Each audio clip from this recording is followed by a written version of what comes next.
question is, what are we looking for? What do we come here for? What's going on with us?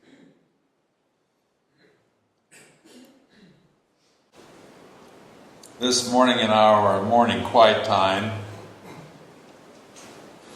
sometimes it happens just out of the blue. I don't know when it happens. It just happens when it happens. Something rises up that wants to be put into words. So I ended the quiet time early this morning, went in and wrote this paper. I asked the staff to share the paper. Did everyone get this paper? Did you all read it? Yeah.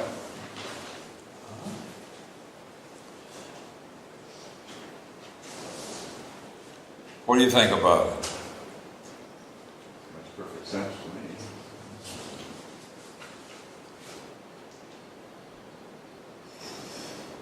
What is it that can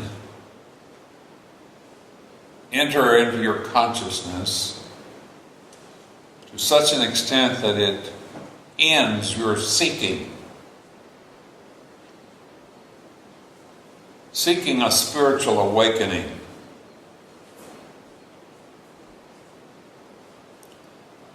I too was a spiritual seeker for many years. That's what I was saying in this paper, what came to me this morning. And I have compassion. I know what it is to be engaged in seeking. Believing that God may be elsewhere, in a manner of speaking.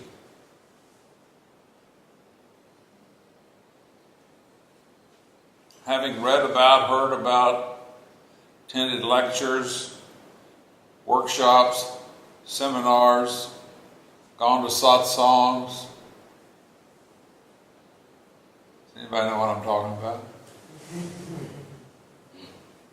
What are we looking for? If you'll look and be honest with yourself, some kind of a peak experience?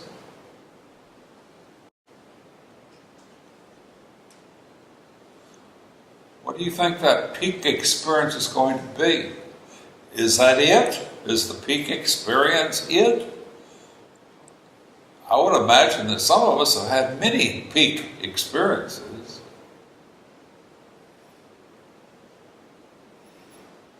Sometimes we have a peak experience when we sit down and have a good meal.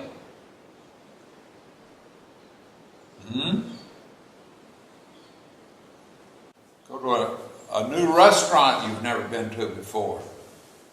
That's a peak experience, maybe. Does it last?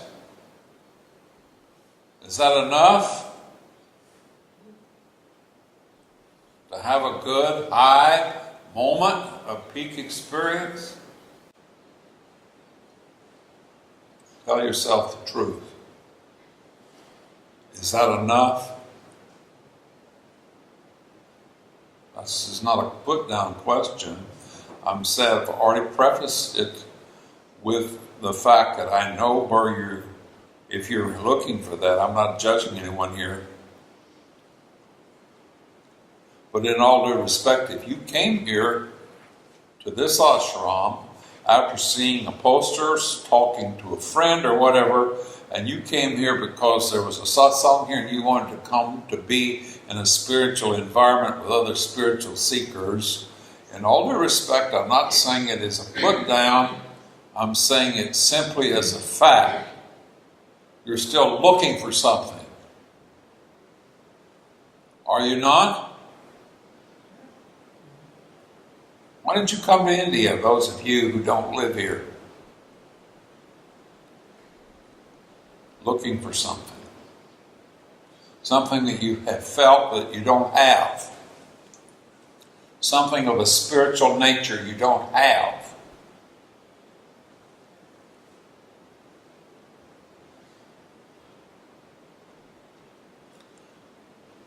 What can I say to you convince you that you already have it.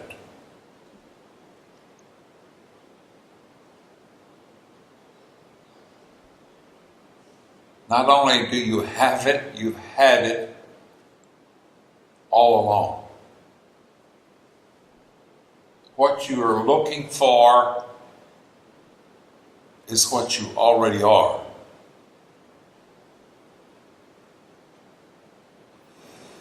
I didn't have enough room on this paper to write what more I would have liked to have said.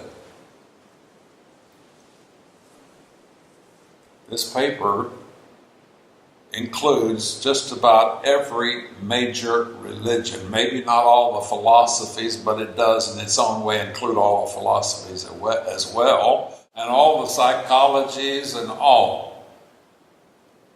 So there's hardly anyone that could not say that they fall into the category of what is being addressed.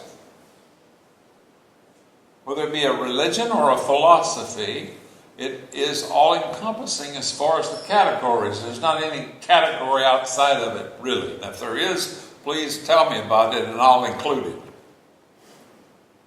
And I'm not saying it as a put-down, I'm saying it just to share factually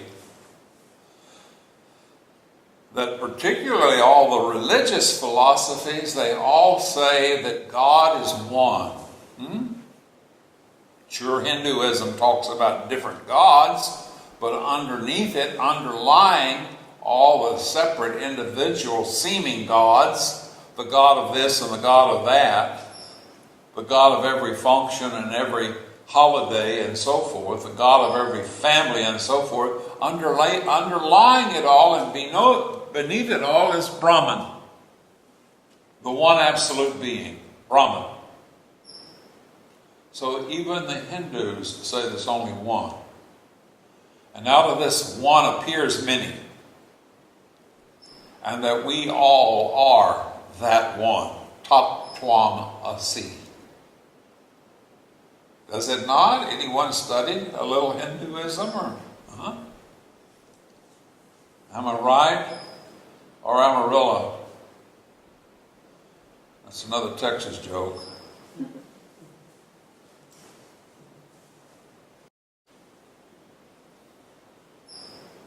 God is one, omnipotent, omniscient, and omnipresent.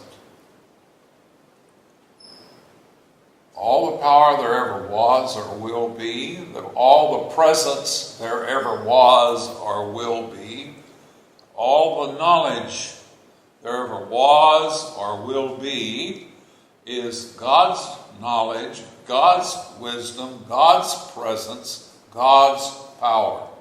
Omni means all. Total, complete. Does it? Do we all agree with this? Is anyone that disagrees? Be honest with me.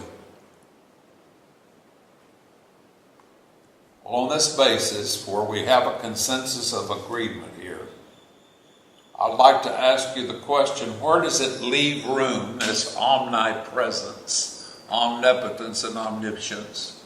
Where does it leave room for you and me?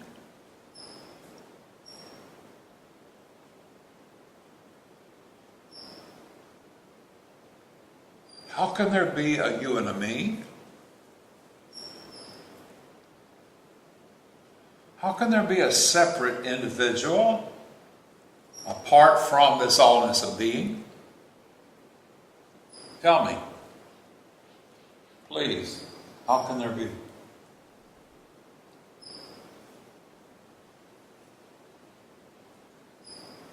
There is not.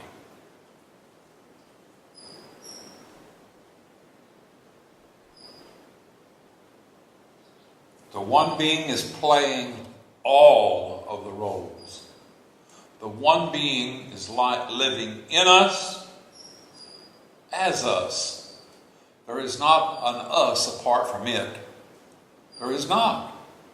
The breath you're taking is God breathing you. The thoughts that you're thinking is God thinking through you. The feelings you're feeling is God in you feeling. There is no separate being apart from the one being. So if we're looking for a peak experience to have, this is it. This is the peak experience. Is there anyone here breathing?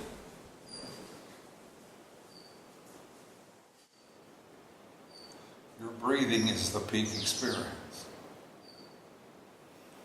And the Lord God breathed into man the spirit of life, and man became a living soul. That's the Bible. That's what's occurring right now. God is breathing in us the spirit of life, and we are living souls, full, pure expressions of the one being living us this moment. There is no us as individuals, and never has been. The game is the game apparently of hide and seek, but it's not hide and seek, it's hide playfully and find. Seeking is suffering.